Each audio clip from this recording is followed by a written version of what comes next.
On a stormy winter afternoon in Philadelphia, Pennsylvania, a young teacher walked into her apartment to escape a nor'easter and never walked out again. By nightfall, she'd be found on the kitchen floor with 20 stab wounds inside a locked apartment. Police called it suicide. Her family calls it impossible, and the truth has been trapped somewhere between the snow, the timeline, and the contradictions ever since.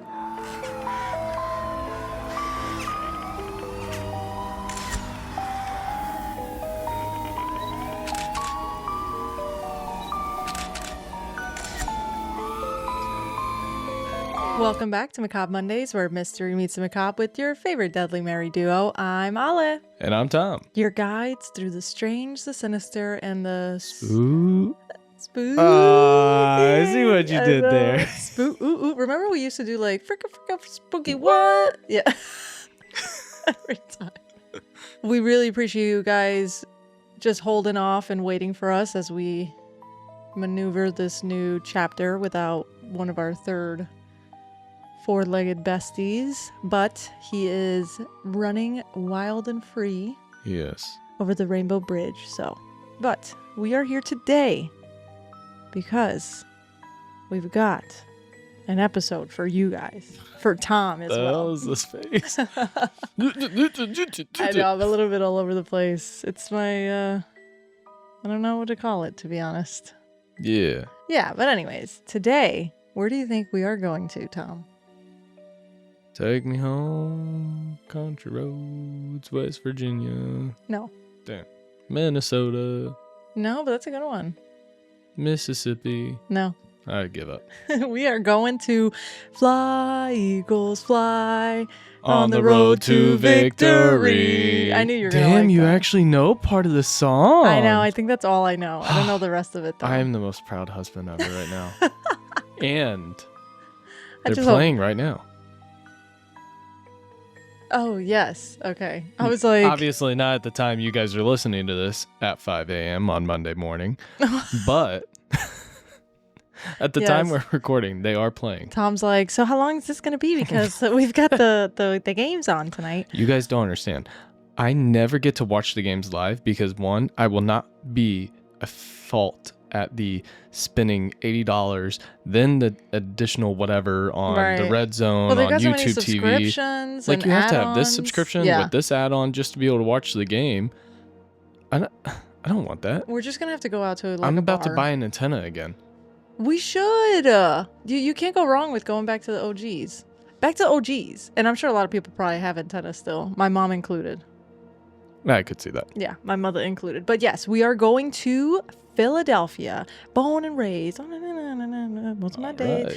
Right. Okay, to Philadelphia, Pennsylvania. Woo-hoo. On a snowy January day in 2011. That was definitely not as we were on the road to Super Bowl, so yeah. Oh, we yeah, sucked no, in 2011. This was 2011. Yeah, this is way back in the wind. Well, let's dive in. Let's do it. Ellen Rae Greenberg was born June 23rd of 1983. She was the only child of Josh and Sandy Greenberg, and she grew up in Harrisburg, Pennsylvania, surrounded by lots of family and friends and a childhood filled with love and laughter. A lot of her friends always say that she is just a joy to be around. Mm-hmm. She's super kind. She's very loving. She's just sweethearted all around. She earned her undergraduate degree in communications, then went on to complete a master's degree in education at Temple University. In 2011, when she was 27, she was a first grade teacher at Juniata Park Academy in Philadelphia, PA. Now, guys, I always do my best to research the pronunciations of them, okay? So if I'm saying it wrong, apologies. I'm doing my best here. So she's a first grade teacher at this school. And it's a job that her colleagues said that she was pretty much like meant for. They described her as very calm, very centered, patient, and deeply caring. She was the kind of teacher who made anxious little kids like feel safe. And honestly, like she just looks like a joy. She looks like a bundle of sweet. I was going to say she looks kindness. Like your typical what I would expect in a teacher.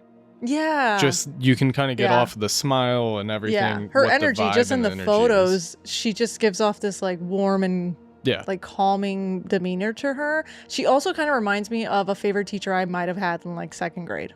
You know what I mean? Like she That's just true. gives that kind of that aura. Her friends described her as super joyful, fun-loving, beautiful inside and out, and she was just a good person in such a difficult world. Back in 2007, Ellen agreed to go on this blind date, and that's when she met Sam Goldberg, an associate director for NBC Sports, which I also found his LinkedIn. He also worked at the PGA. Oh. Yes. The two hit it off immediately. They talked for about a month, and then Sam flew her down to Charleston, South Carolina, where he was working at the time. They became pretty much inseparable after this. Over the next 3 years, they ended up building this life together. Their relationship appeared very stable and committed. Her family really liked him, and they were just happy that she was happy, which is all that really mattered to mom and dad. They just feel wanted like her that's to be what happy. most parents want. Right, yeah. They just want their, be successful, do something that they love, meet not somebody have to that they can stress settle about down. money. Yeah, not stress about anything. Yeah. In June of 2010, Sam proposed to Ellen during a beach trip to California. Very romantic, very scenic, beautiful engagement. Okay. Ellen said yes, which she was pretty much over the moon. There's a documentary about this story on Hulu, okay? I'm not going to say any more right now because we're still early on. But in the documentary, her friends say that she was so excited to get married. Like, she is so excited to get married. She just wants to... She just wants to do all the wedding fairy tale things, and she is so ready to do them. Okay. Okay? Sam and Ellen end up moving into a modern apartment building called the Venice Lofts. Ooh, this sounds bougie. It overlooks and this is where I might butcher this river's name. Damn, you didn't even give it a shot. Schuylkill River. Schuyllkill. Schuylkill. Schuylkill River. Have you ever been to Schuylkill River? No, I don't think that's a place I'd want to go, though. I heard somebody say, have you ever been to the Schuylkill River? Yeah. But they lived in this apartment building called the Venice Lofts, overlooking this beautiful river. Beautiful river. And they began planning their wedding, which they were actually setting it up for August of 2011. Mind you, this is December 2010. Oh, this is June 2010. Yes, June 2010. There's pretty much like a year. They're like, you know what? We're going to plan it. We're doing it then. And you already know wedding planning is stressful. Yo. Don't if even you get me ain't done started. good luck. I will say it's super stressful. I remember the minute we were done saying I do at the altar and we were walking away and I was like, oh God, thank God. Like all right, now we just party. Like now we don't have to worry about anything else. Drink as much as you can, because I think both of us only had a drink each, and then I don't even think we finished our champagne. No, but but also I will say, if you do drink, you just gotta remember there's cameras, there's videographers, so whatever. You also don't want to look sloshed on these cameras or these photos that you're spending thousands of dollars on just to get captured the day. To be honest, also make sure that your catering packs you a nice little to-go box, because we thought we were getting one and we forgot to ask. We forgot. We didn't get one. We were starving at the end of the night. We got home, back to the hotel, jumped on the bed celebrating, and then we shared a $5 beefy 5-layer burrito from That Taco wasn't Bell. even, no, but we didn't even order it. No. My brother just happened. No, my brother asked us. He's like, do you guys want anything from Taco Bell? And we were like, I answered no. too late. And he said, here's a 5-layer. Yeah, and he happened to have an extra 5-layer. And I was like, thank God. It was damn good. Because in the hotel only had their concession stand. It wasn't really anything crazy. And I was like, dude, at this point, I'll just eat sleep for dinner. Yeah, we were also in the middle of nowhere, Indiana, so everything closes at but it was so 9. cute. Yeah, so But anyways, awesome. So you can imagine wedding planning is stressful, okay? If you haven't done it, you've probably heard about it, and it can be very stressful. Now, around late 2010, Ellen's parents noticed something was kind of off with Ellen. Their daughter, who's usually very cheerful and grounded, she seemed increasingly anxious, very stressed, and uneasy. She told coworkers and friends that she was just very overwhelmed at school, report cards were due soon, and she was worried about meeting deadlines. She also confided in people that wedding planning was adding a lot of pressure. So, Mhm. makes sense. Mhm. I know you're sounding skeptical. I'm getting sus. You're getting super sus right now. Well, according to this A&E article that I found, she had even asked to come home to her parents in Harrisburg because she was feeling mentally and emotionally drained. And I even read that she was even asking her, like a cousin of hers, if she could come stay with her sometime. And when her cousin asked if Sam was coming too, she really didn't answer.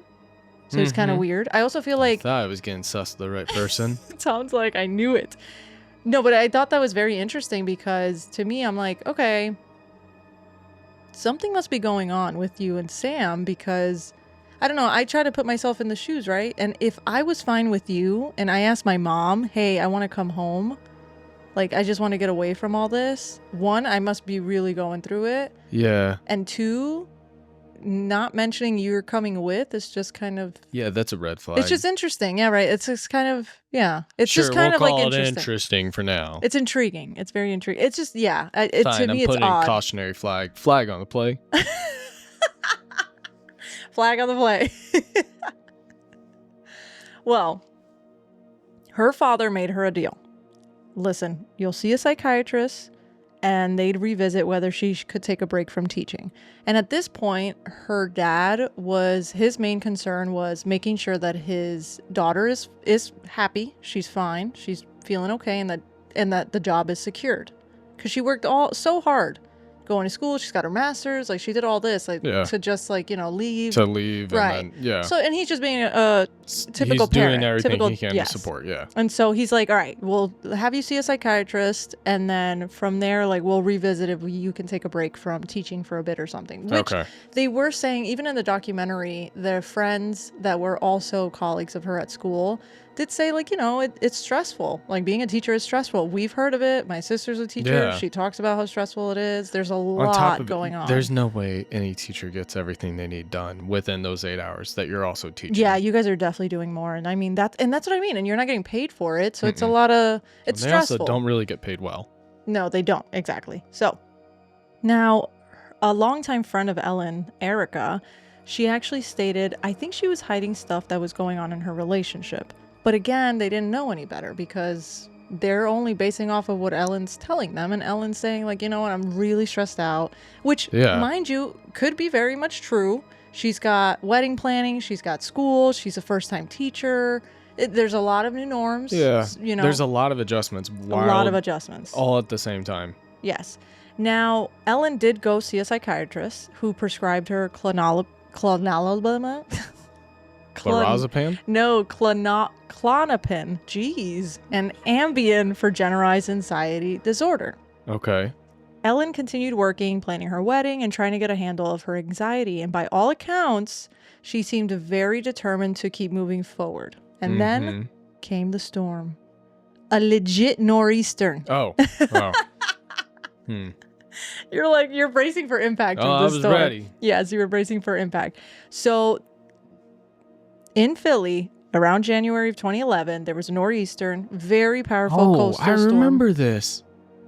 I'm sure there's been went many, all the way out to the Midwest, too. Oh, did it? Okay, yeah, well, that's interesting. I remember seeing the videos, too, because the whole East Coast got nailed by this storm. Yeah. So if nobody really knows what, like, a nor'easter is, because I looked it up, too, because I know what it is, but, like, I was like, yeah, how do I put it into words? I just know it's a heavy-ass storm. Yeah. It comes out of nowhere. It could be, like, a like squall. Snow drifts, it was wild. Heavy snow. It could even be, could trigger flooding.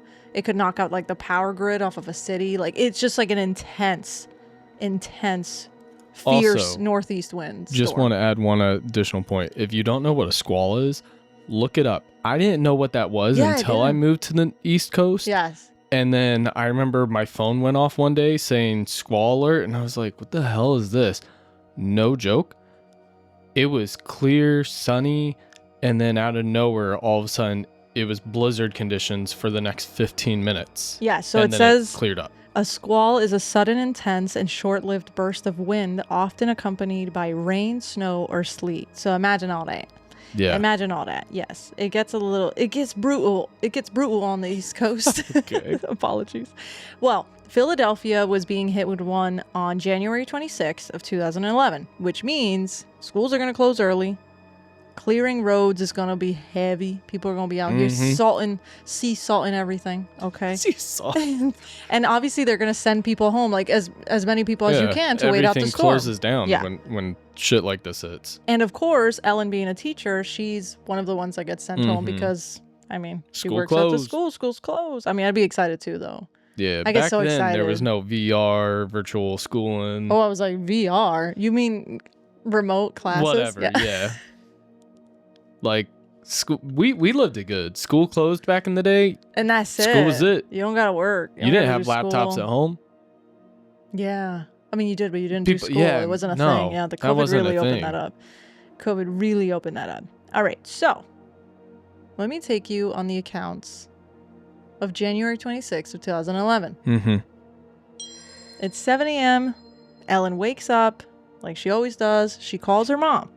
Mm-hmm. Usual ritual, usual check-in. Nothing out of the ordinary. Very normal. Nothing unusual. She gets ready for work. She heads to school. Okay. 1:15, school closes early. We got the nor'easter.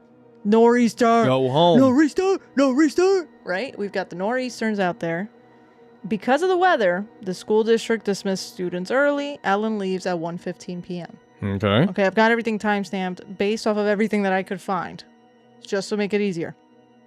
She even has her friend texts her like, yeah, you're getting out early. And Ellen replies like, yeah, thank God. Right? Like, thank goodness.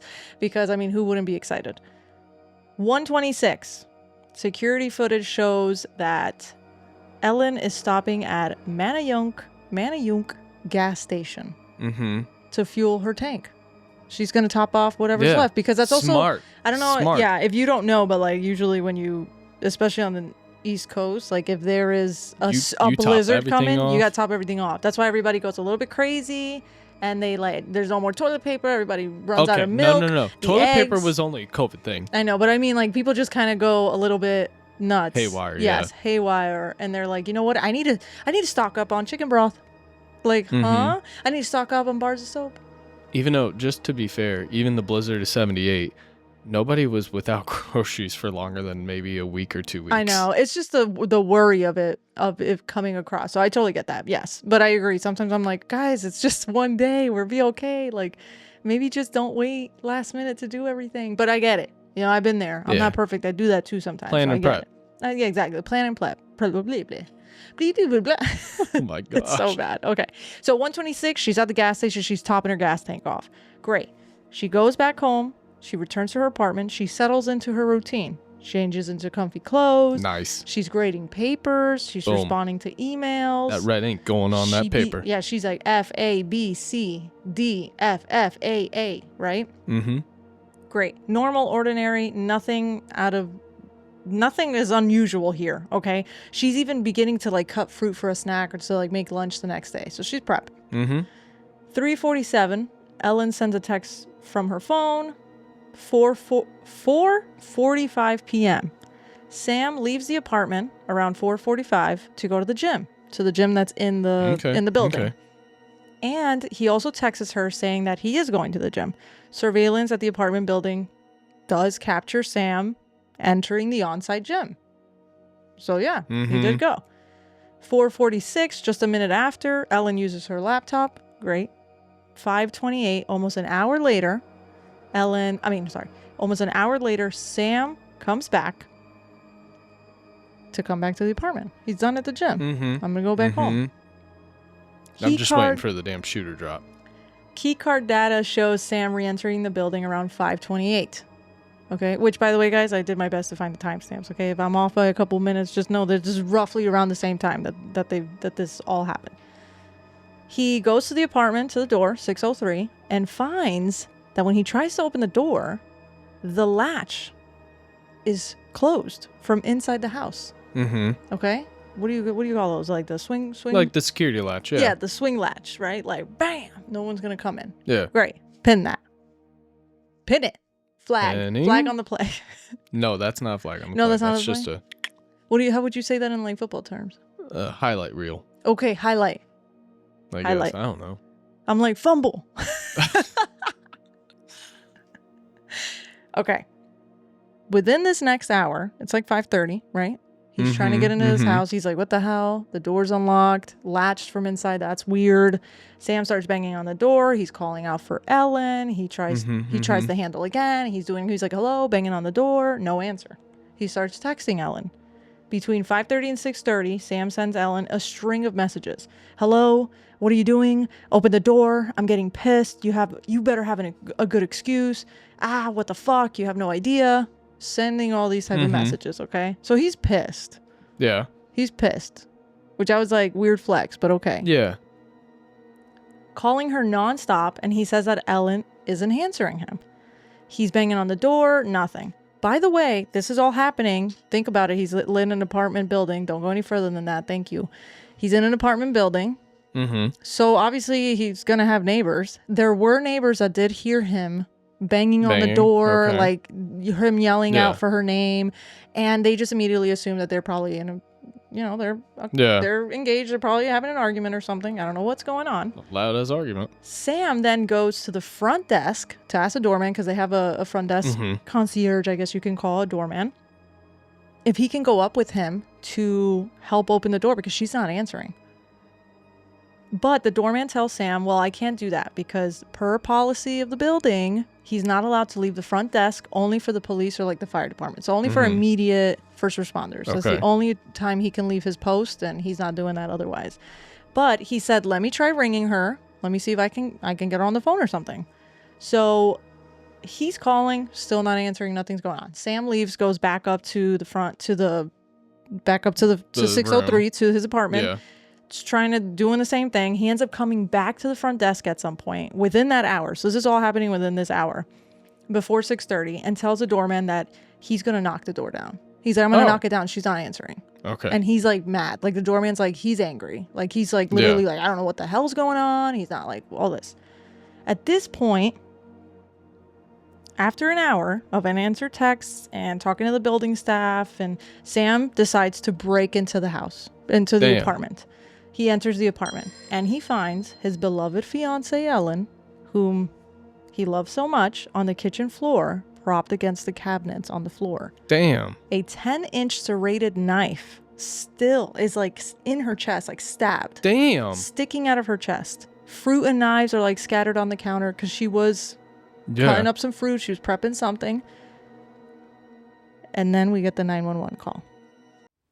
Help! I need a out. I just walked to my apartment. My fiance's on the floor with blood everywhere. What is the address? 4601 Flat Rock Road. Please come. Help. 4601 Flat Rock Road. Is this a house or apartment? Oh no. Oh no. It's an apartment. Please hurry, please. Where's she bleeding from? I don't know. I can't tell. No. So you have to calm yourself down in order to get you some help. I'm sorry. I don't know. I'm looking at her right now. I can't see anything. There's nothing broken. She's bleeding. Ellie. You don't know where she's bleeding from? Can't see where the blood's coming from? I think her head. I think she hit her head, But it's everywhere. Okay, it's everywhere. Think she might have fallen? Do you know what happened? She may have slipped. There's blood on the table. Her face is a little purple. Okay, hold on for rescue for her. Stay on the phone. What's wrong? I went downstairs to go work out. I came back up. The door was latched. My fiance's inside. She wasn't answering. So after about a half hour, I decided to break it down. I see her now just on the floor with blood. She's not responding. Okay, is she breathing? Look at her chest. I need you to calm down, and I need you to look at her chest. It's really. I really don't think she is. Listen to me. Someone's on the way. Look at her chest. Is she flat on her back? She's on her back. So okay, look at her chest and tell me if it's going up and down, up and down. I don't see her moving. Okay, do you know how to do CPR? I don't. Okay, I can tell you what to do, okay, until they get there. I want you to keep her flat on her. God. Hello? Yeah, hi, okay. Are you willing to do CPR with me over the phone until they get there? I have to, right? Okay, so get her flat on her back, bare her chest, okay? You want to rip her shirt off. Okay? Kneel down by her side. Oh, my God. Ellie, please. Listen, you can't freak out, sir, because you okay, I'm trying not to. Her shirt won't come off. It's a zipper. Oh, my God, she stabbed herself. Where? She fell with a knife. Oh, no, her knife's sticking out. Her what? There's a knife sticking out of her heart. Oh, she stabbed herself? I guess so. I don't know where she fell on it. I don't know. Okay, well, don't touch it. Okay, so I just let her down here now. I mean, what do I do? No, I mean, you can't. If the knife is in her chest, it's going to be kind of hard for you to do CPR at this time. Oh, no. Oh, my goodness. Okay. Police, which operator? 277. Is someone coming here? Yes, they are. You said 4601 Flat Rock, right? Yes. Okay, someone's on the way. And the knife is still inside? Mr. What? The knife is still inside of her? Yes, I didn't take it out. Was it her chest or what area? It's in her chest. It looks like it's right in her heart. Okay, someone's on the way out there. Okay, just get. Oh my God! How old is she? She's 27. 27. And there's no sign of life at all? No, please don't be. What? Been trying to her arm and tell me if she responds to pain. Ellie. She's not. Her arm, her hands are still warm. I don't know what that means, but there's blood everywhere. I know, but you can't, and the knife is still inside of her. How far? Can you see how far it went in? It looks pretty deep. Okay. It looks it's a long knife. Don't touch anything. Yeah, don't touch anything. Okay. I'm not touching anything. I can't believe this, though. So wait, it was just you there with her? We're the only ones here. And she ran in the door. You said latched it shut. No. I went downstairs to work out, and when I came back up, the door was latched. Oh. Like it was, it wasn't like it was, it was like locked from the inside. And I'm yelling, so I'm Was yelling. your house broken into? No. So there's no sign of a break-in? No sign of a break-in at all. I mean, there will be when you get here because I had to break the latch, but to get in. Okay, 4601. Okay. Let me hear your thoughts. What are you thinking about based off of that initial... I guess I have to, right? Yeah, that's what you fucking do. Oh, sorry. It's okay. Yeah, that's what you do for your loved one or anyone for that matter that you come across that is unconscious and not breathing is CPR. Mm-hmm. Like, very interesting. And then how do you not see a knife? How do you not see a knife? I don't know where the blood's coming from. Must be her head. Yeah. What? It's interesting. How do you not see a knife? And then you're just, I can't get her shirt off. Oh, it's a zipper. What? I know. My guy. I'm sorry. Wait. Hold on. Coming from a person that unfortunately on his honeymoon got to watch his wife pass out. Oh, yeah. And initially went into that fight or flight reaction of what the hell do I do? My wife is dead. I can tell you right now, my mind wouldn't have looked at her shirt and gone, it's a zipper. I also don't think you would have been like, I guess I have to do CPR, right? No, because I'm sorry, but instantly, and obviously I come from a different background with some of my knowledge, but yeah, for me, the minute she went down, instantly I freaked out, won't lie. I initially kind of cried and was freaking out, but then instantly I went, oh, heat. She's not 8. Heat exhaustion, more than likely. And then I went into good that. Point. That to me, even without any type of background, your mind to me shouldn't immediately go to, and don't get me wrong, everyone's different. But in this situation, the way he comes off at times as if he's panicking, but then he sounds so calm. It's interesting. It's very suspicious. Okay. Very interesting. Additional flag on the play. On the play. Okay. Yes, I agree. I also do get that not everyone's gonna react differently in traumatic situations or heightened situations. That's completely understood too. It is just very interesting hearing his 911 call. Like you said, some moments he seems panicked, some moments he's like not panicked. But again, who knows? That could just be how he expresses himself. But that's just plain devil's advocate. But yes, no, I agree. And then you saying, I love how you noticed the whole. She has a knife sticking out of her chest. Oh, she stabbed herself. Right. That's where your mind went. Was that she stabbed herself? Yeah, that's interesting. What did you think about that? Yeah. I guess I wouldn't immediately. I genuinely, I think if I was in that situation, my mind wouldn't have immediately gone to she stabbed herself. It would have gone to That's a good point. somehow she's got a knife in her. I don't know How? what the hell Yeah. she got it, but there's a knife inside of her right now, and there's a mess all over the kitchen. Like, I don't know what the fuck happened, but something happened here. Okay, very good. I love your immediate thoughts. Okay. Yes. Okay. Or saying that she fell on the knife. Right. Yeah, Yeah. I also want to. It's just I don't interesting. know. It's interesting. It's odd. Even if It's I an had odd a reaction. klutzy wife, which I don't, and maybe I'm lying partially. I don't think I would have thought my wife would fall on a knife. Right. I feel like my wife has fairly good understanding of how to use. I don't know. How are you No, I standing? get- There's Well, just too okay. many things that I'm. So yeah, very good points. know. Very good points. And the other thing to think of, I'm gonna post photos on socials. Some of them may be a bit graphic, so please trigger warning with all that. I always put a trigger warning slide before, but just giving you a heads up.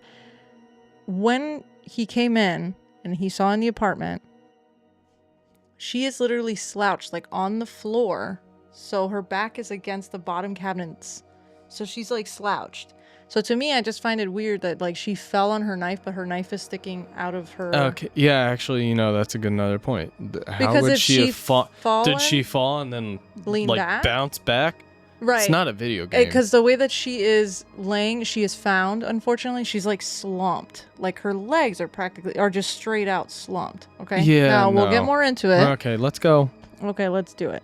Now, according to the doorman, who they also interviewed in the Hulu documentary, the fire department showed up before EMS or police. Okay. They went upstairs, they saw Ellen's body, and they came back down the elevator looking very disturbed. And the doorman said that they said something like, "You don't need an EMT, you need a homicide detective." Oh. So they Shit. immediately are like, the minute they see this, they're like, something happened in here, and this does not look good. Yeah. Okay. The fire department said this. Yeah. Like, that's insane. This is the first person that's seeing the scene right now, other than Sam, because What did Sam I saw tell it you? first. Okay. 6:40, paramedics arrive. I could be a little off with those timestamps, but it happened after 6:30. Paramedics and the police arrive and pronounce Ellen dead within minutes. Unfortunately, she did not survive. When Philadelphia police finally entered the apartment, they asked Sam about what happened. And the story that he tells the police is exactly that. He was gone for the hour. Right before he left, he saw her. He came home and the door was locked. It was latched, right? The little latchy thing. Mm-hmm. He stated that the doorman came with him to knock the door down. False. He claimed that no, and the reason why we know that is false is because there is security footage and the doorman did not go with him. In that case, challenge flag thrown, review the footage, confirmed, Highlight. play overturned. His claim that no one else could have entered because the latch was on there when he tried opening the door. Okay. All right. And he also was making statements to the police about Ellen's anxiety and how she wasn't doing good mentally. So that's why he's like, Wonder why. she stabbed herself. I wonder why. And then the belief that there's this belief that with the storm outside, it's unlikely that there was like an intruder, right? So these are the facts that this is pretty much what he tells them. Everything that I told you is pretty much what he tells them, right? Okay. But he says that the doorman goes with him to the front door not to the front door. I'm sorry, to the door, to their apartment door to knock down false, buddy. To knock down the door. Liar. That's not true. Now, the police kept zeroing on one detail specifically, the broken latch. I was going to say, let me guess, when the police got there, latch not broken. No, latch is broken. Damn. Latch is broken. Okay. That's pretty much one of the main details that they were really stuck on, where they're like, well, the door is locked, so like she must have done this to herself. That's literally what they were going off of. Now, the latch, since it's closed from the inside, right? Because Sam is saying they're just taking Sam's word because Sam was the one that was there. And obviously he's the one that lives with her. And they're like, what happened? You came, you saw, you called, you conquered. Now, the latch, the officers assumed could only be locked by someone on the inside of the apartment. They saw no forced entries, according to Sam's narrative, a knife sticking out of Ellen's chest. She was also in a pool of blood, like half crouched on against the cabinet, just bleeding pretty much from everywhere. Okay. A half-prepared fruit snack, like she was doing something on the counter, and things looked a little bit disheveled. There was no suicide note. There were no signs of struggle. We also saw a storm outside, and they have one anxious young woman who is just dead. Yep, unfortunately. Okay. And before they examined anything at this scene, before they brought in any crime scene specialists, before they really took any type of photos or anything, they, based off of all these facts that I told you, immediately ruled the manner of death as suicide. Of course they did. Just like that. They're like, oh, she definitely committed suicide. I feel like this is what we see with any case that makes it to our podcast. Now, because police called this a suicide right off the bat, just based off of Sam's accounts of what happened, the next decisions that were taken were catastrophic. The apartment was released back to the management almost immediately. And the very next day after this all happens, Sam's uncle, who is also a lawyer, by the way, called the management to come in to say, like, hey, I need to come in and just gather a few things from the apartment. Okay. Now, because of this, the building manager didn't want the family to come in and see the crime scene with blood, and it would be distressing. She calls the police. She asks if anyone is allowed to go back into the apartment because it's a crime scene, which she does state and she stated in interviews and stuff like that. But even in the Hulu documentary, like she says, she's like, this has never happened to me before. So I'm trying to, she's trying to do the best she can, cover all the bases. Smart that she called the police to get verification. You were saying? Smart on her part that she called the police to verify, because I feel like genuinely some management and just people in this situation probably wouldn't think I should call to get verification that somebody can go back in, especially if they were told, hey, apartment's back in your hands. Yeah.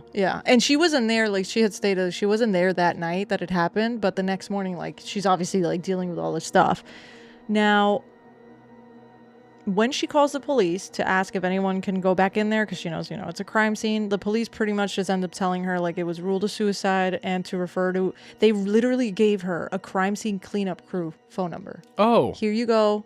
Call them. They'll come and clean clean the apartment. Oh, great. Well, she calls. They come and clean.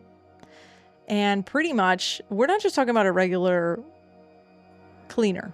Like a housemaid. These are like the crime scene cleaners. Like they are this cleaning is their up. specialty. This is their specialty. They know exactly what they need to be using. They know how to desanitize. This is literally their job. Know how to make sure that it's properly remove fingerprints. You're moving blood. You're moving stains. So pretty much that. The cleanup ends up destroying the whole scene itself. They clean up blood evidence, batter patterns, footprints, fingerprints, knives, the knife placements, because when you're in the apartment and they found her, she had like certain knives just kind of scattered. Like there's some, you could just tell there's a little bit of a disarray there. Pretty much they clean up anything that could help give us a better understanding as to why, how, or even like what did she do? Like what happened prior? Like we don't really know any answers because we don't have, we didn't have a preserved crime scene. Now, because her whole family is shocked and devastated to know that, one, she's no longer here, but two, she apparently... The whole crime scene just got... Well, no, she committed suicide. To them, they're like, that's so not like her. That's weird. Like, they're and also we processing. Got no more answers that we can get. And they can't process anything from it. So they're like, oh... But because the police concluded suicide based off of Sam's stories just right off the bat, the scene was pretty much destroyed and scrubbed away. Yep. Yeah. Now, Sam's uncle, who, like I said, is a lawyer, she was allowed into the apartment. Now, I think he came with Sam. I think he did come with Sam. I'm not entirely sure, but just know they're there. They went back to the apartment the next day to collect some items. The building manager goes with them to let them in, and she also was recording what she could see, what she could find, because she also didn't want to be liable about certain things either. Anything. She knows this is a very sensitive subject. Also very smart. Very smart. They're in the apartment, she said maybe like 15 minutes. And all that his uncle takes, Ellen's laptop, Ellen's phone, and possibly could be some other type of personal items or electronics. But that's all they take. Which I find interesting because one, you're not even You didn't get anything for Sam. You just got everything of hers. For Ellen, and you're Sam's uncle. You're not. Yeah, and you're a lawyer. And you're a lawyer. It's interesting. These facts start getting a little interesting. No flag on the play, but we're marking it cautionary. Now we're going over to soccer. I'm giving you a yellow card as a warning. So interesting. Okay. Cool. Now, the next day, Ellen is Jewish. And so it's a Jewish custom that I was seeing that when someone passes away, everything moves rather quickly. Like they host a funeral pretty soon. Like it's happening within like the first day or two. Yes.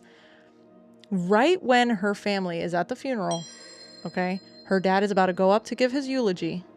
He learns that the medical examiner, Dr. Marlon Osborne, who performed Ellen's autopsy, changed it from suicide to homicide. Oh, shit. He documents 20 stab wounds, both from the Holy shit. From the front and the back. On Ellen, there's bruises on her body in different stages of healing.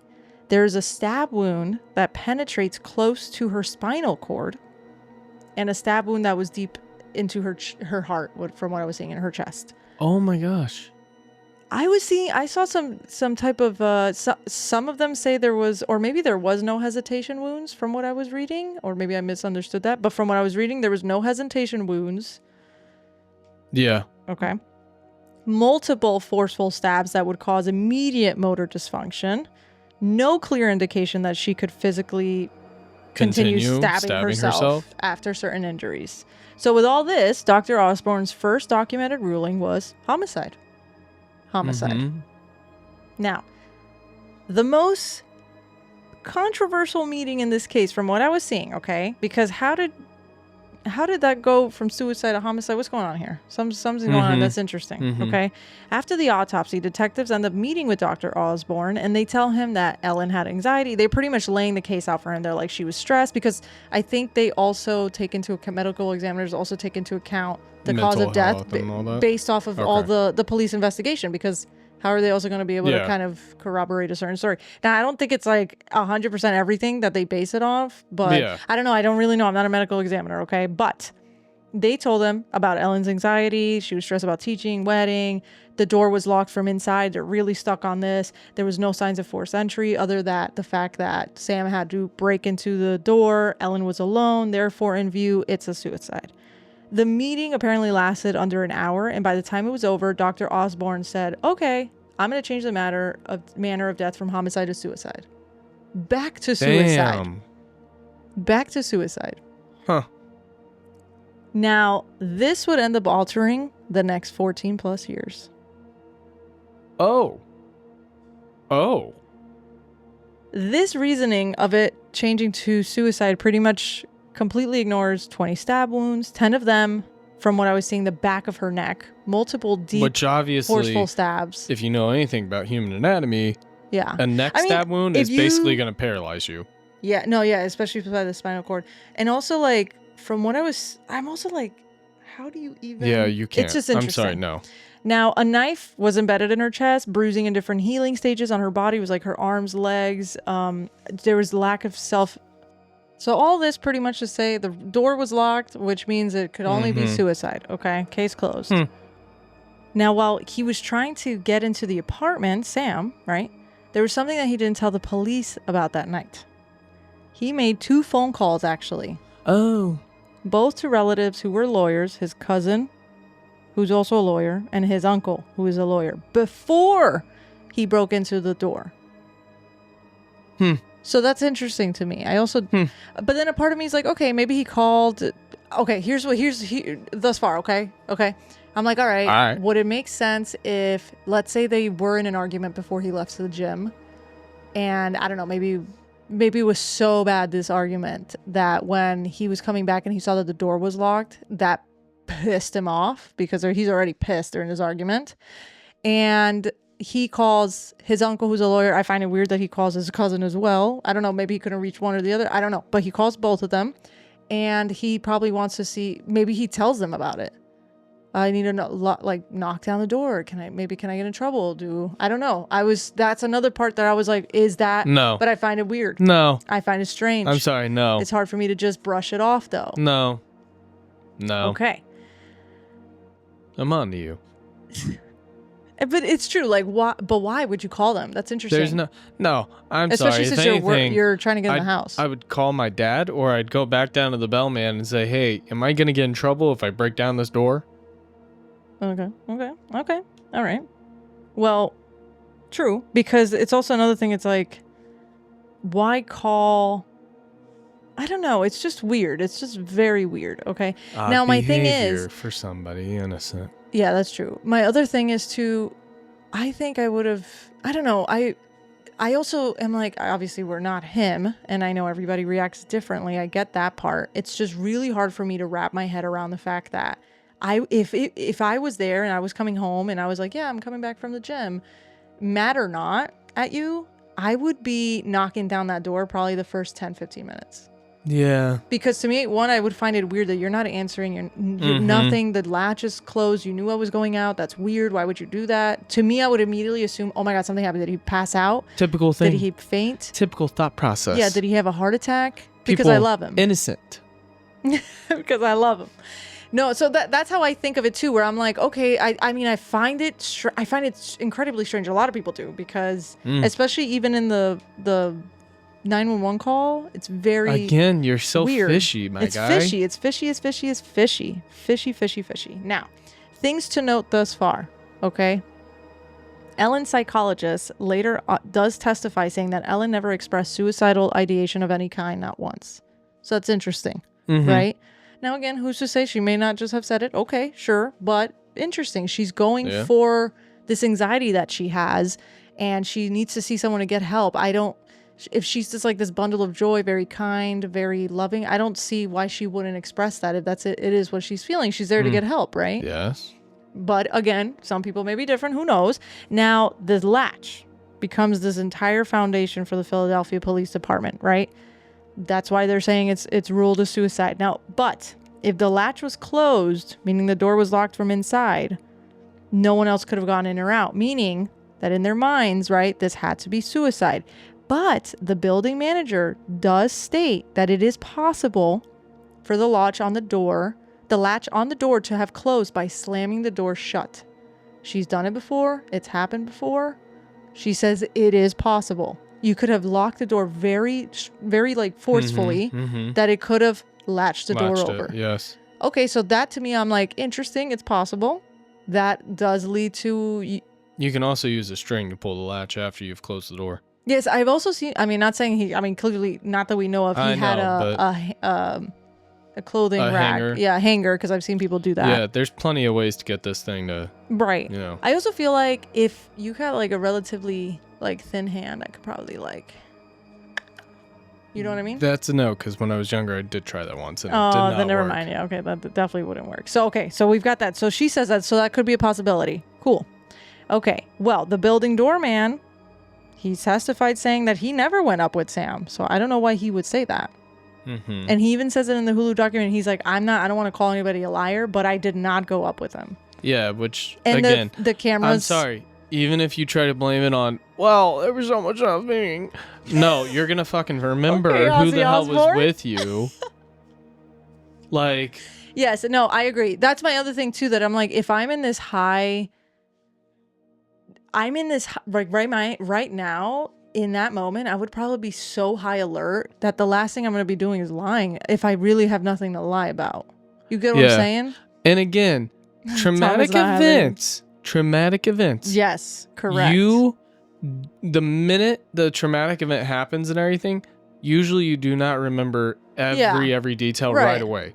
However, after your adrenaline's calmed down, typically, coming again from somebody that went through that, I remember every little detail. I remember how she fell, what her eyes looked like, who was behind her, who was near us, how many people were coming near us to help us, and how all that went. Right. I remember those distinct details because that's just, especially to me, after. It's kind of burned into you. So it's like, it's just, you wouldn't forget a person being with you if it's just versus just you or you with one person. Yeah. You're not going to make a mistake on somebody being with you when nobody was with you. Yeah. No, I agree. And okay, so, and another thing to piggyback off of that you mentioned is usually we all do it, especially when we're watching movies or TV shows. Like, I would have done this, I would have done that. You know, you really don't know how you're going to be until you're in a situation like that. And I totally get that. But I get what you're saying too. It's hard to, because to me, I'm just like, the last thing I'm going to be doing is like the doorman came with me when he really didn't at all. I'd be like, hey, I knocked this down. Also, can we just open this because where is my husband? Yes. Like, I'd be like the urgency, which sure, he was showing urgency, but it's just very odd the way he was doing it. It looks sus, and it sucks because if he really is innocent, it just like the way it that doesn't show the time of based events off and your, stuff. It's your weird. thing and who all you called to. Like, I'm sorry, I wouldn't be calling her family even. I wouldn't have called her sister. I wouldn't have called anyone.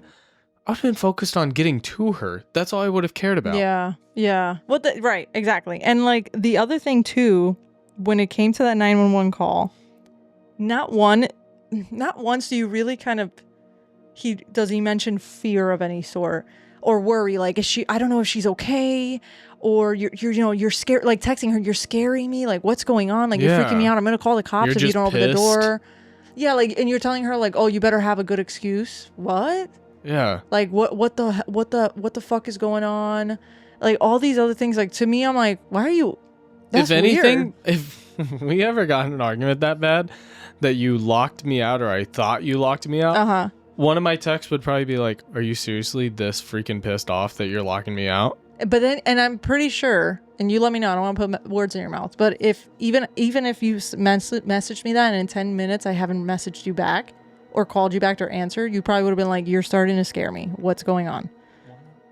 100%. I would have probably texted you and said, can you, even if you need time, at least let me know you're okay, and I'll go and give you like a solid hour, 2 hours. I'll drive somewhere else. Because I'm or else a little you're going to be annoyed worried. that you locked me out. Right.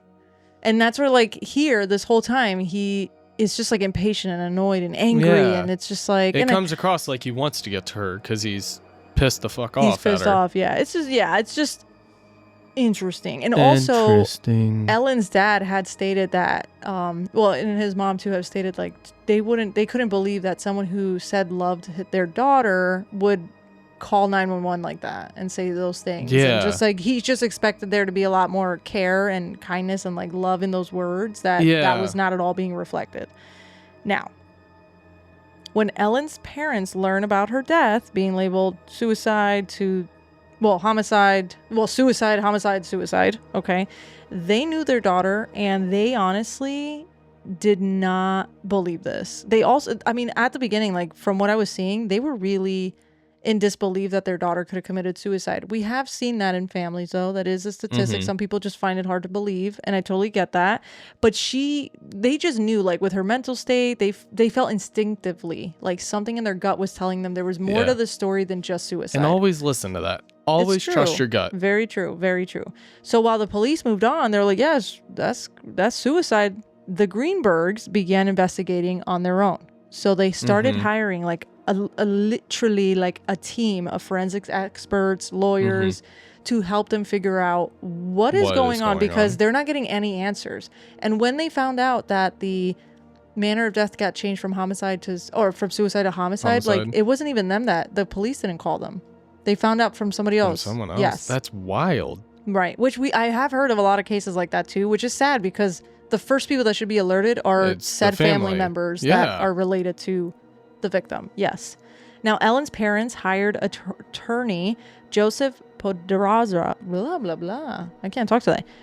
Ellen's parents hired attorney Joseph Podraza, who pulled together a team of independent pathologists, neuropathologists, blood spatter specialists, crime scene analysts, and medical experts. So they're going big, going home. Everything, yeah. Together, they began examining every available photo, autopsy note, and remaining tissue sample anything that they had, because there wasn't much that was preserved. What they found unanimously, literally, was that Ellen's wounds did not align with suicide. Not even remotely, they say.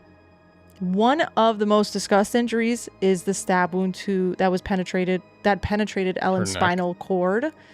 There was this neuropathologist, Dr. Lindsay Emery. She examined brain and spinal tissue samples that had been preserved, and she determined that that wound severed Ellen's spinal cord. So the injury would have caused instant motor dysfunction, which can lead to sudden muscle weakness, paralysis, or loss of coordination.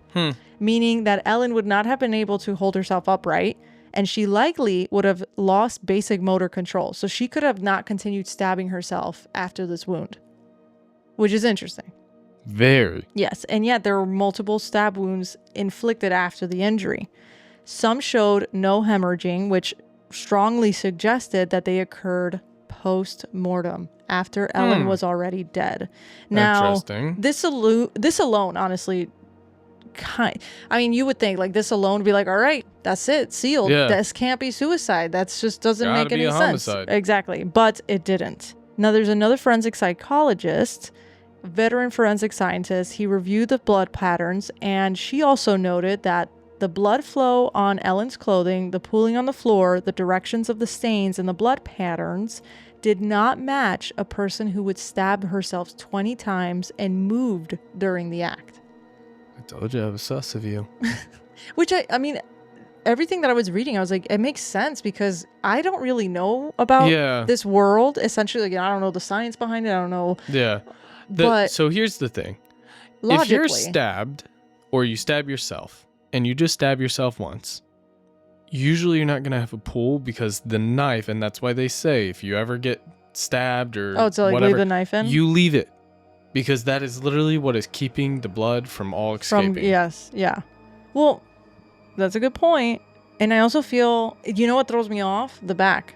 How am I going to stab myself? And why? Like 10 times on the back. That's insane. That's weird. No, and but then I don't. if you hit the spinal cord, like, you're done. Or at least paralyzed. I don't even think Chuck Norris could do that. Like, it just wouldn't. It just doesn't work. Chuck Norris like that. wouldn't have to stab himself. Chuck Norris would be able to, Chuck Norris would be like, this is definitely a homicide. Yeah. Chuck Norris is like, this isn't a suicide. Okay, this is not a suicide.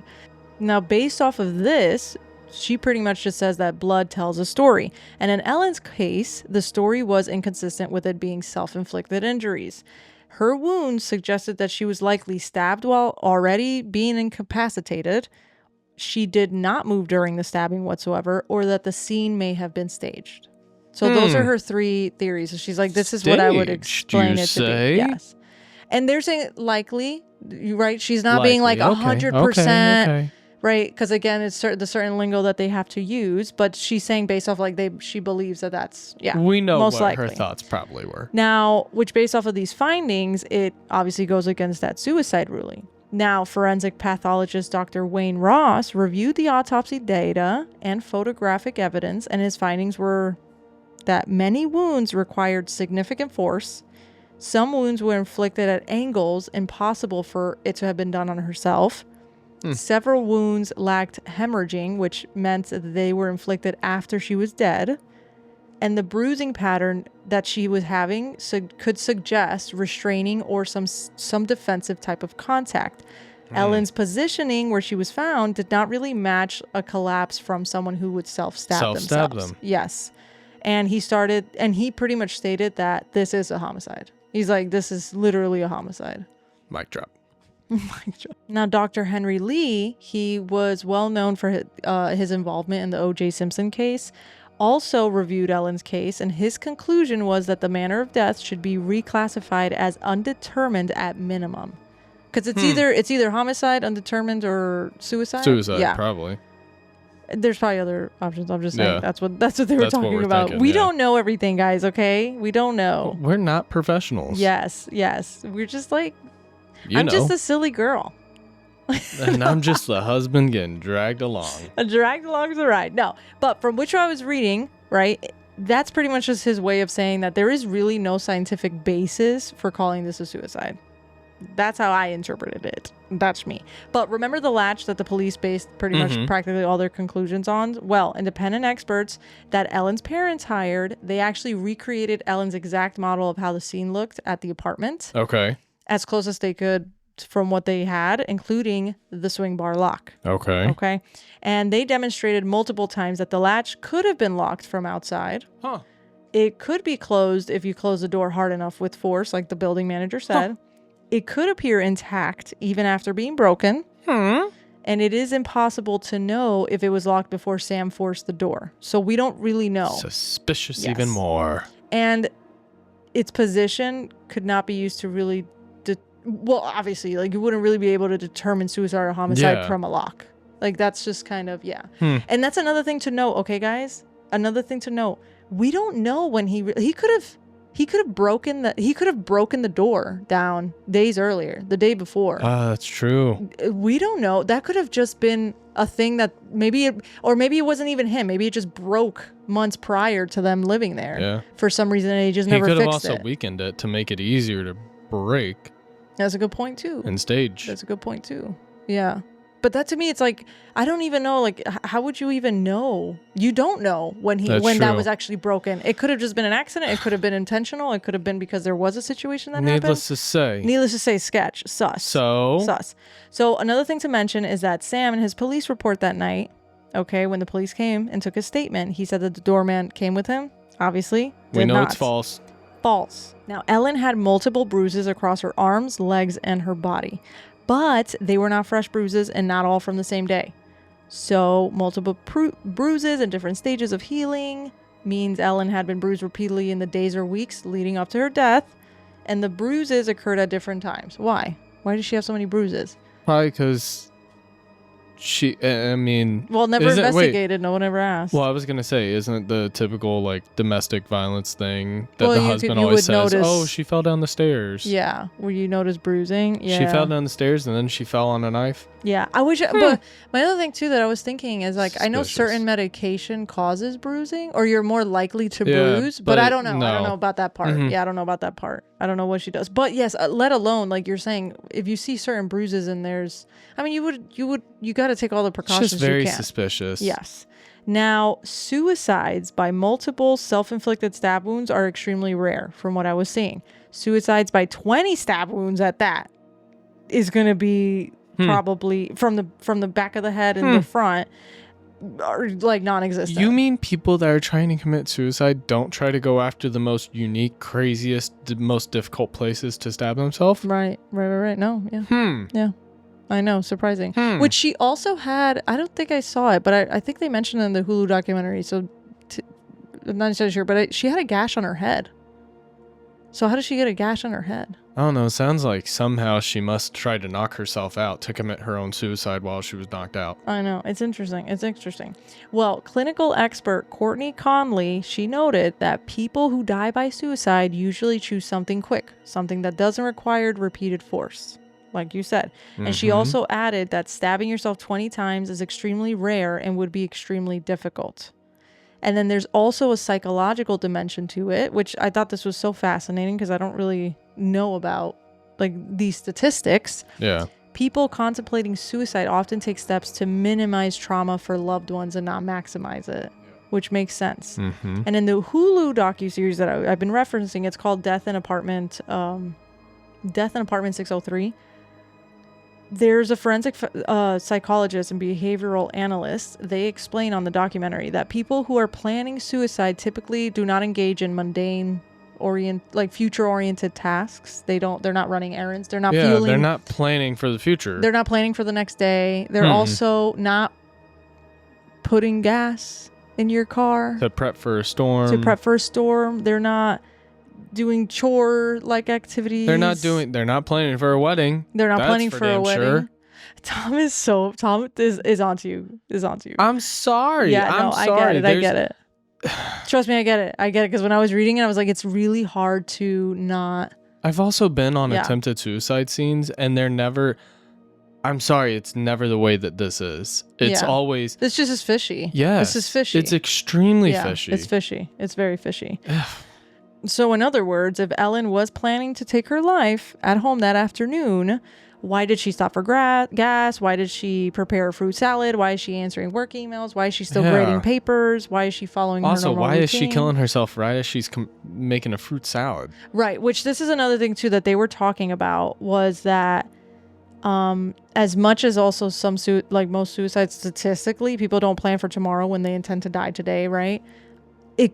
From what I was seeing, suicides can also just happen in the moment. Like, it could just be Like something that pushes you over the edge. Pushes you over the edge that it just happens. And that's true too. Yes. So that's where it's like, it's so hard because you look at it both ways and you're like, my God, how complicated and complex can this be? And you know what it sucks? They didn't preserve the crime scene. So we would have probably had a lot more answers. A lot more answers, except now we just have a lot more questions. And suspicious questions. Now, based off of these findings and the contradiction to the police department's findings, Ellen's parents began filing lawsuits. 2015, they filed one, but it was dismissed on procedural grounds. And in 2017, it was dismissed again. Not because of lack of evidence, though, but because Pennsylvania law says that only government agencies can change the manner of death. And the Greenbergs weren't allowed to correct the record, so they did something else. They decided to go public with it. Oh, shit. Yep. And the country began to pay attention to them. Lately, they've been in the news a lot more because the most updated findings that we know, or just the most updated version of this case, happened last month. Oh, shit. Yes. So, yeah,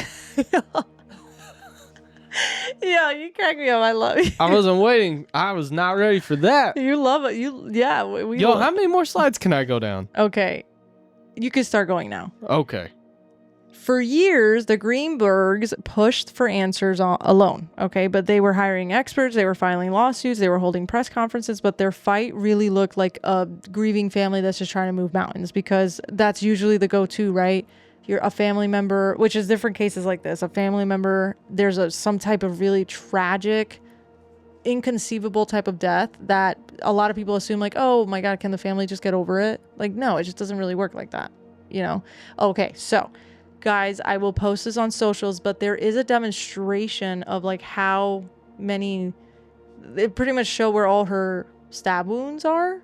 So when you visually see that already in itself is hard for me to believe. It was hard for me to believe just hearing it. You know what I mean? But when you visually see it, here's the it just thing doesn't to make me. sense how she even would if stab you herself. are super medically ill or mentally ill is what I was trying to say. Typically most suicides you see what was it, the hesitation stab or the hesitation wounds? The hesitation because wounds, you, as unfortunately with suicides, typically there is that little bit of hesitation because you know you're about to conflict pain to yourself. Right. So there's still part of your mind, even though you're in this mentality, this sad mentality, part of your mind is still trying to fight that. And that's when I was like, when I was reading, that's why I'm like, I think from what I was seeing, there was no hesitation wounds, but I do feel like they had said something that there was one or two. But to me, I'm like, even if there was one or two, right? Even if there was a few, to me, I'm like, 20 stab wounds. And based on, guys, if you do look at this photo, again, it's gruesome it's just because model, it is, but it's gruesome just to think about, but it's also just to think about, put visually yourself in those seeing shoes. it. Visually seeing it is, and one, I'm sorry, I really truly have never heard of a suicide where somebody stabbed themselves in the back. I know. The back of the head, the neck, the shoulder, the different angles, the front, like that so many times, to the fact where you stab yourself in the heart. No. Yeah. Well, and they said that. They're like, you know what? They're, what is it? You guys let me know if you guys know more. But from what I was seeing, there really isn't another case like this to compare it to say, oh, you know, we have seen this before.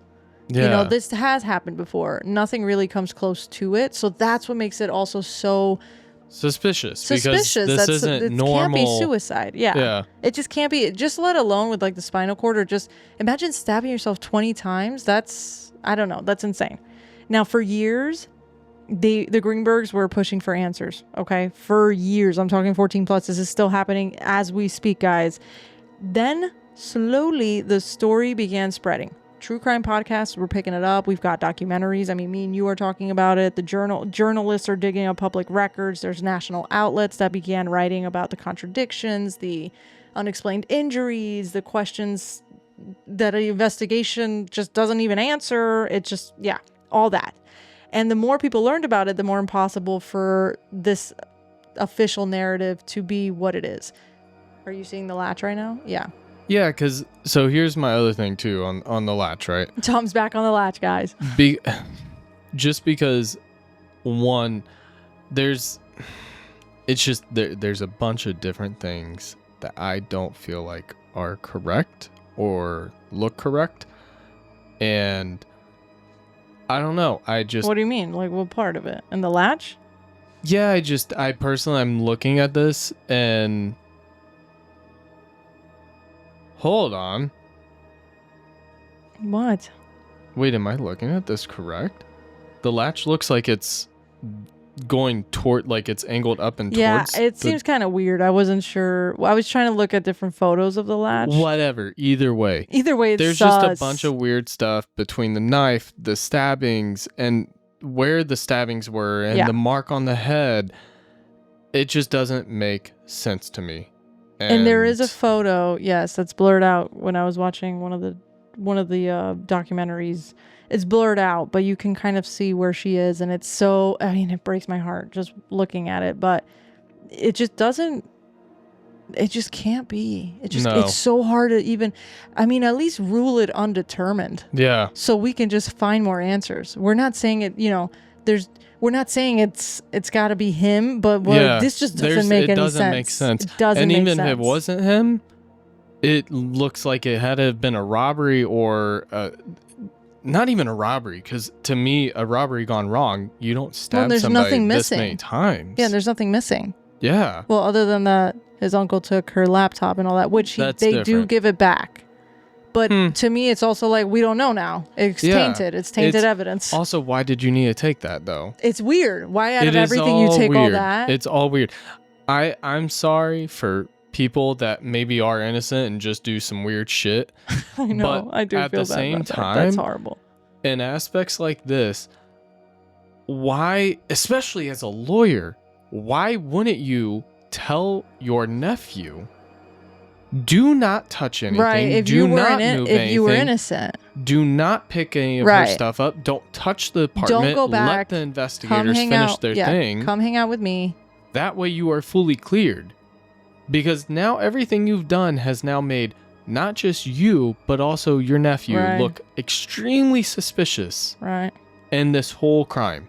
And I find it, because to me, I'm like, well, they thought it was a suicide. But I'm like, still, why would you go in and just take her laptop and her phone? That's where it doesn't make sense. Out the bag. Okay, your phone. TSA. Sorry, here TSA agent, my bad. But yeah, no, that's where to me, I'm like, huh? You're not even her family. That's just weird. Curious, though. Yeah, what? When do we get to find out what this latest update is? That you said came out.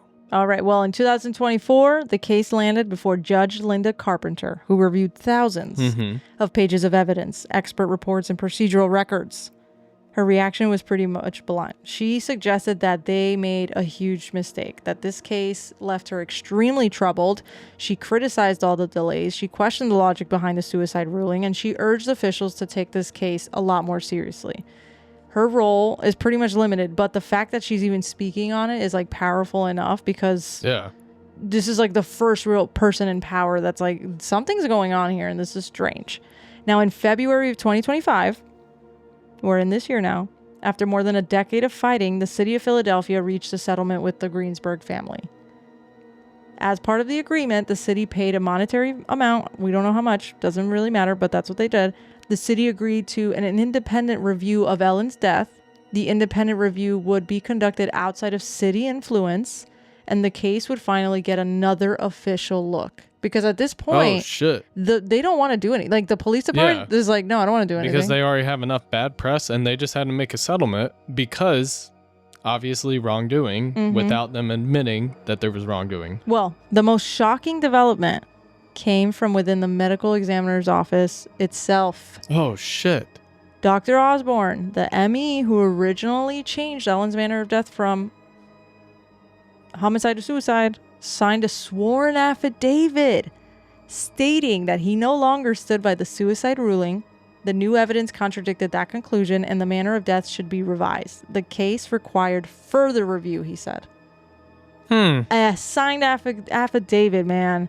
This was explosive. The man who had signed the death certificate, who changed the ruling, who had been at the center of the controversy, was now saying that the suicide ruling should not stand. Wow. Should not stand. And for the first time, the official record had begun to crack. Because before, what was it? The ME kept saying, like, no, it's a suicide. It's a suicide. It's a suicide. And now he's saying it isn't. Also, what is going on? Like, who are we covering up for? Can we just...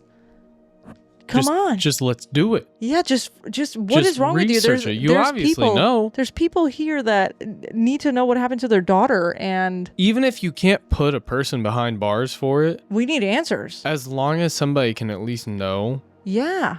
No, seriously, for real. Now, shortly after the settlement, Philadelphia's current chief medical examiner, Dr. Lindsay Simon, released a 32-page report reaffirming the suicide ruling. I don't know. They must be paying... It's weird. How do we go from one ME saying homicide, suicide, back to homicide, to now the new ME is like, no, it's definitely suicide. She claimed in this 32-page report that Ellen's anxiety was significant, that Ellen feared her grades might reveal that she overinflated like student scores, that Ellen would have been physically capable, that she would have been physically capable of stabbing herself, that the pattern of wounds was consistent with infliction, in her opinion. The original ruling was still valid, she said. She believed. Which to me is interesting. I want to see this medical examiner, Miss Lindsay. Not even going to call you a doctor. But, okay, now here's where things get messy, though. She's a doctor. I know. You're just upset because this doesn't make any sense. Because I want to see her take, not a knife, a taser. I want to see you tase yourself the same amount of times in the same spots to prove that it'd be possible to keep doing it. Tom is over it. Yep. But that's not bad. Because I'm sorry, that's a non-lethal way. You're still causing harm. Right, but you're going to be able to prove to me that 20 times isn't front and back. Yeah, exactly. Now, it's getting messy. We're getting messy here. Dr. Simon added 3 additional superficial stab wounds and 20 more bruises to the official record. Details that apparently had not been included in earlier documentation. So now we're finding other details. Now, as you can imagine, Ellen's parents were horrified. Their attorney called the report deeply flawed, scientifically unsound, and unsupported by modern forensic analysis. The lawyer that they have, Joseph Paldazio, I'm so sorry, horrible, but their lawyer was the whole time, they're like, something is going on here, and no one wants to give us answer. He is so well-spoken, where he can probably make building a NASA rocket ship easy to understand. Like the way he was describing it, I was like, wow, this was your calling, my guy. And I don't even know you. I'm just listening to you on this like documentary. I love you. But the way he was explaining, so I was like, yo, you know what? I get it. I totally get it. But anyways, the settlement required an independent review by October 14th of 2005. Dun, dun, dun. Last year. I mean, last 2025? 2025. What did I say? You said 2005. Whoa. Throwback. Whoa. You guys are a little late. Whoa. Well. All right, so 2025. It's last month, right? So there should be an update. This was the last update was October 14th. Well, and when the deadline arrived, no report was released. No update was provided. No progress was shared with the Greenbergs. Judge Carpenter had specifically warned the city against delays, and her warnings were ignored. As of late 2025, the independent review remains incomplete or unreleased, and Ellen's manner of death is still officially suicide. Wow. Yeah, which is important to mention that her family also believes that she did not die by suicide, okay? I mean, I wouldn't either. Yeah. But the thing is, okay, because we're going to get into theories here. If you leave a ruling as suicide, a cause of death is suicide, then there's no further investigation that needs to be had. So why can't you just put undetermined? Again, not saying, even if he is innocent, right? That's fine. You don't have to rule it a homicide, but something happened. Yeah. Something happened. So why would you not do undetermined? But because that leads to one of our theories, okay? That the police just didn't want to admit fault, okay? Our theory is that the suicide theory is easier. They rushed to judgment. The storm limited their resources. And the thing is, we've seen this time after time again. We've seen this happen, How many cases were ruled a suicide that ended up later on actually being turned over to be a homicide? Yeah, because they don't want to acknowledge. Yes. They don't want to acknowledge that, yeah. And the city apparently has a history of resisting corrections, Okay, I didn't know that. But changing the ruling now would also expose some type of liability, and officials prefer administration simplicity over public scrutiny, which, I mean, I feel like a lot of police departments are like that. But it's unfortunate because something happened.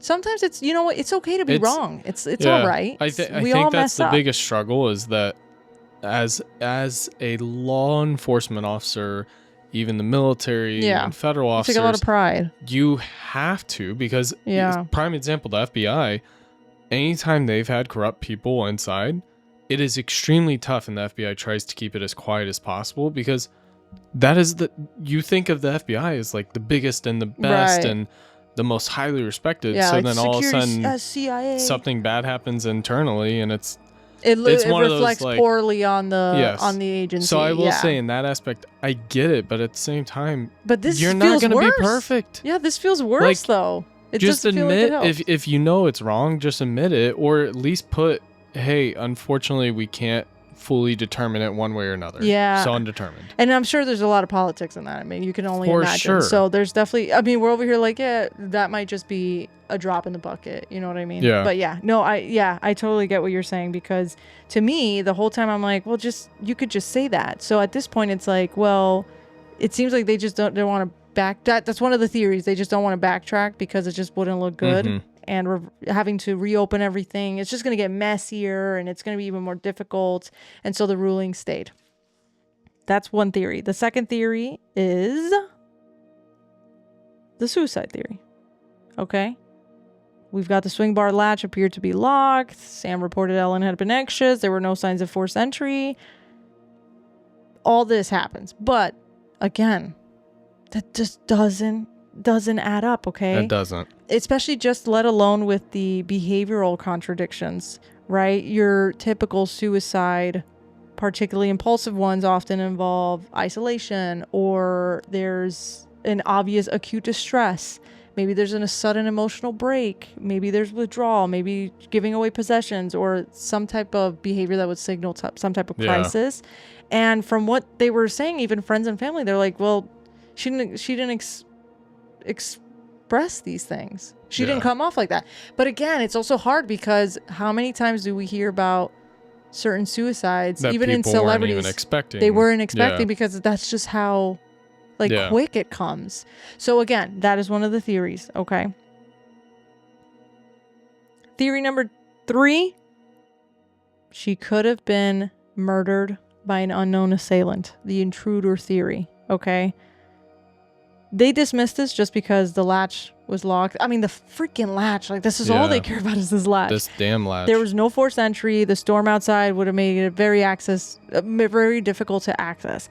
But later, when they do the investigation, they figure out, hey, listen, the door could have been latched from the outside. So now they're like, this could be a theory. Maybe somebody came in that wasn't supposed to be there. But again, I would find that weird, because they didn't steal anything. So what was the whole point? You just came and you randomly stumbled across apartment 603? To me, it would have had to been a targeted attack.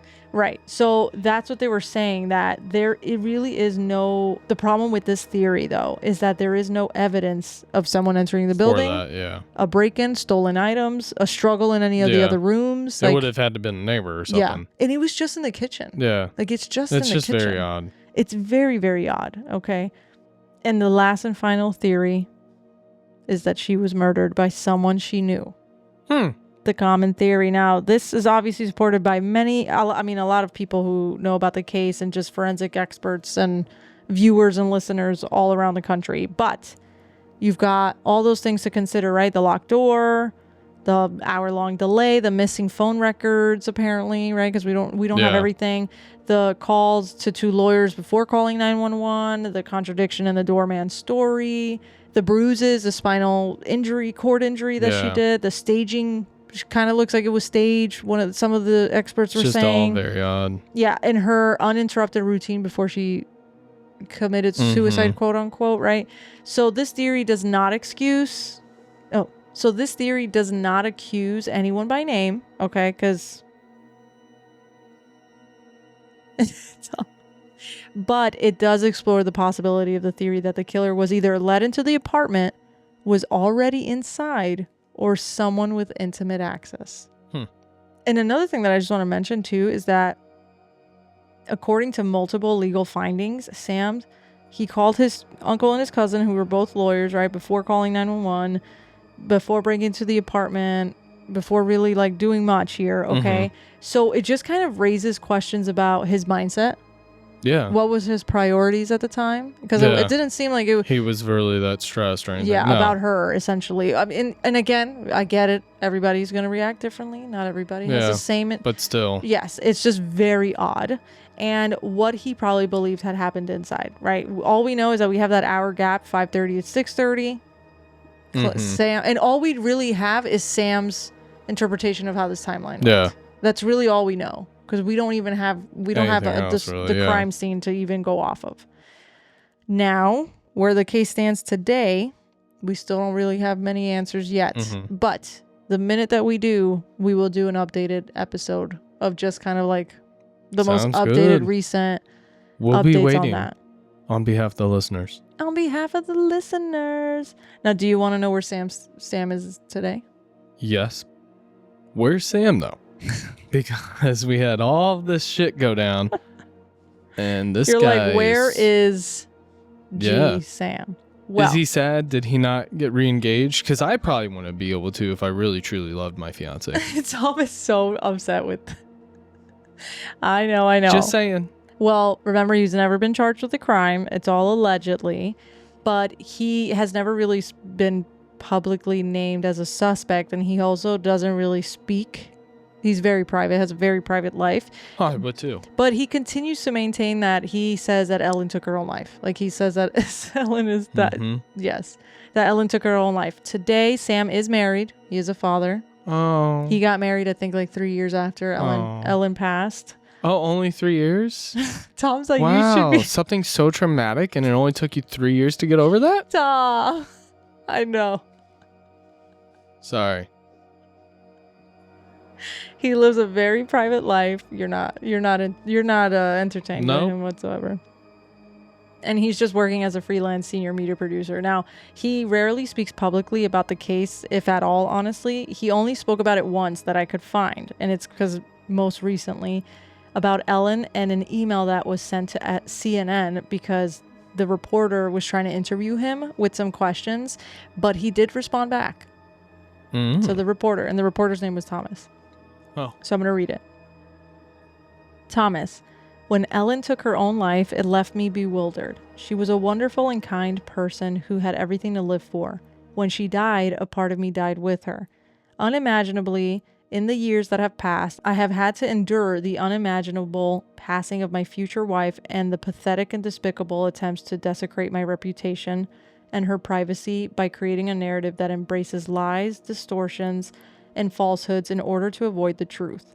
Mental illness is very real and has many victims. I hope and pray that you never lose someone you love like I did to a terrible disease and then be accused by ignorant and misinformed people of causing her death. If you're only writing a truthful story, dig deeper, and please do some good by raising awareness for mental health. Best, Sam. Or SG, he says. Okay. And that is our episode for today. Sorry for taking you for a loop. You know, it's okay. I think the email was very respectable. Nice, good response. Okay. I'm still not 100% buying it. I do think, I appreciate that, yes, mental health is a very real important thing. Yes. And people there are many victims should make sure they're taking care of their friends and family, checking in on those that get quiet at times or separate themselves. Or even the happy ones. Even the happy ones. Because you never know. Mm-hmm. I agree. I 100% agree with that. Again, look at Robin Williams. Nobody in a million years would have thought that man was super depressed because he always made everyone else laugh. Yeah. So, while I do agree with that, this email also, to me, gave a lawyer assisted with writing it. Oh, I could see that. That's I could definitely see that. That's just my thought. And I think at this point he has to. To be true, yes. To be fair, if he is innocent, I would also probably have a lawyer write everything Yeah. too if people were Right. coming after me. But if he's guilty, you would still Yes. have a lawyer writing after I him. would also- So yeah. that's what I mean. Either way. Either way, like that's what I mean. It's just crazy. I think it's so safe complex. to say where my mind is. Thomas. It is just so strange. But the thing that really blows my mind is that, okay, if you don't want to rule it a homicide, that's fine, but rule it undetermined. It is not a it does not sound like a suicide. I'm just sorry. does not. I truly, again, I was not a firefighter very long at all, but of the suicides I did see, or the attempted suicides I saw, it was never anything this crazy. Yeah. And again, I only saw 2, 3. That's too many, but yeah. But at the same time, I just personally, I've never had a friend that's in the fire industry or an EMT or a first responder ever talk about seeing something this wild and drastic and for a suicide. claiming it's a suicide. Yeah. No, it's just, and like I said, from what I was seeing, they don't really have another case to kind of base it off of, to be like, oh, well, this happened in said state with said person, said victim. And again, also, I'm sorry, but the way that the phone call went to 911. I know, it was sus, man. It was so sus. That to me, and I hate being that person, but damn. There were certain parts that I was like, oh yeah, you sound distraught. But then there were other parts that He's like, can you just get here already? Yeah. I don't know. And it just, there's a lot of ways that I could see and try to play devil's advocate, and I could try to take this either way. Right. It's just, to me, I feel like the evidence itself, the little evidence that we have, is all leaning one way. Right. And maybe to medical examiners and detectives and everything, based off that little evidence we have, maybe that lean is only like a 60-40 lean, but... Yeah, but we're leaning. Yeah. Man, you got to take that into account. Like, we're leaning. It's just, oh my God. And to me, that is what ultimately... the undetermined cause of death that's used for. If you cannot 100% definitively say one or the other, then it's undetermined. And that's when then I get into the conspiracy of like, well, the thought process that people have of, well, if we put undetermined, then that means that the case is still open, so it can still be investigated. It still should be being investigated. So again, why can't we do that? Like, are we hiding something? Like, what's going on? It's weird. Hopefully in the next few weeks we end up getting an update. Yes, I hope so too, because and again, Ellen's parents are not. Yes, I was going to say not for anyone but her parents. Yeah, but her parents, seriously, because they said that they're going to fight until their last dying breath to find out what happened to their daughter.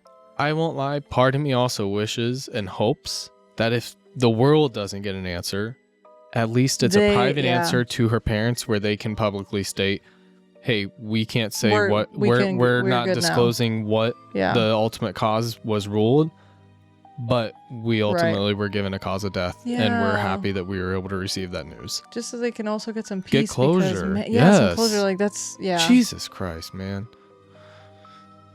Well, thanks for joining us today, guys. On Macabre Mondays. Don't forget to subscribe so you don't miss a single episode. Can't wait to cover some ghost stories. You can find us wherever you listen to podcasts. And if you know a little bit more about today or more about today's episode, let us know, because... Damn, you've gotten pretty good at doing that. What? Just like going off through your lines. Off of my lives. I'm cool. I'm not gonna lie, I'm cool. But let us know. We'd love to learn. All right, we'd love to hear from you. Seriously, we'd love to hear from you. If you have a story that's strange, sinister, or downright spooky, does not matter how small or big you might think it is, send it our way. You can email us at macabremondayspodcast@gmail.com or jump over to our website, macabremondays.com, to submit your story.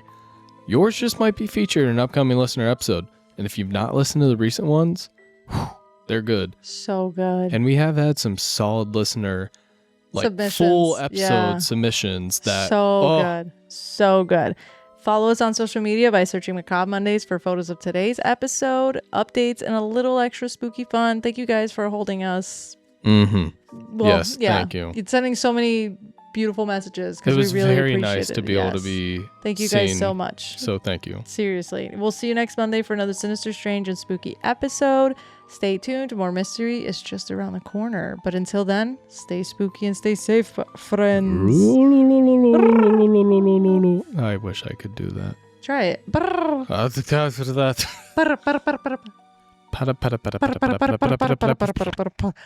Oh, use your lips. That was good though. Just like that. Yeah, it just doesn't work Try when I it. try. Just like that. All right. Bye. Bye.